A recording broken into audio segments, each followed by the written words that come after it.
Hello everyone, this is yet another Dune Raider devlog. Over the past few weeks I have been making all of the enemies for the new region, the Weirdlands, including the new boss. To start off, the first enemy I made was the spider. The spider, despite its name, only has 4 legs, and unlike the rafts in other regions, this one actually chases you, and can turn around to do so incredibly quickly. Destroying it requires you to slice 3 of its 4 legs.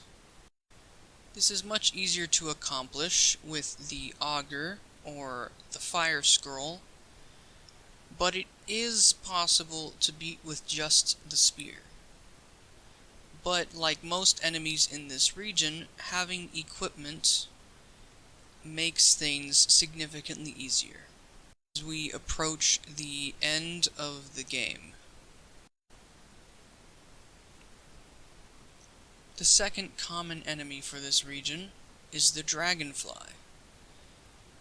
For this enemy, I wanted to create a creature that took advantage of the rifle weapon that the player uses. The dragonfly will hover to a given point around the player and attempt to fire a volley of sniper rounds at the player. These are marked by red lasers, which the player must then swerve to avoid before the enemy fires. While preparing to fire, the dragonfly hovers in place and low enough to the ground for the player to hit them. This enemy is much easier to avoid, but harder to hit than the spider, but is much more annoying in conjunction with other creatures. And last, but certainly not least, we have the Strider, the boss for this region. This ginormous quadruped has to be defeated by slicing one of its legs 5 times. This sounds easy at first, but as the creature walks, it creates shockwaves that damage the player whenever they are on the ground. This requires you to make precisely timed and really fast attacks against the boss. Avoiding these shockwaves involves making hit and run attacks at about 80 meters per second, which makes it difficult to hit one of their giant legs with your spear and not yourself. In addition, the Strider will defend itself with a number of artillery cannons mounted on its back. Originally, I wanted it to summon dragonflies as minions, but this feature was removed due to the dragonflies being too effective at their job. In the future, I may add more interesting self-defense mechanisms to the Strider, but at the moment I am satisfied with its capabilities. Defeating the Strider will drop a jump booster, which will no longer be available for purchase from merchants,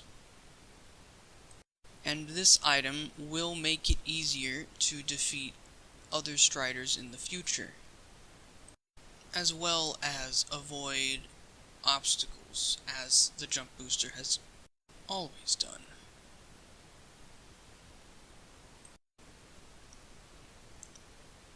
Now, this region required a lot of new code to be written. For starters, destructible objects now have hit points instead of being destroyed immediately. This was necessary for the Strider's legs, and may be used for other things in the future. I also fixed an issue that allowed for world bosses like the battleship to be affected by world shifting, as they apparently were not before. Striders do not spawn based on a specific cell, and instead spawn similar to battleships, in that they simply appear a certain distance from the player. They are, however, visualized by a skybox object. For the next update, I will need to make further changes in order for the Strider to work perfectly. For starters, they do not save in a save game, and neither do most bosses and enemies. I will also be working on all of the small additions that I have been holding off on for over half a year now, some of them. You may have also noticed that the past few devlogs have not had any sound. That is because I have not done any sound work in a long while, and we'll be working on that for the next update as well. All of this will be done for the next devlog before I go to tackle the game's final region and the final boss. But until then, see ya.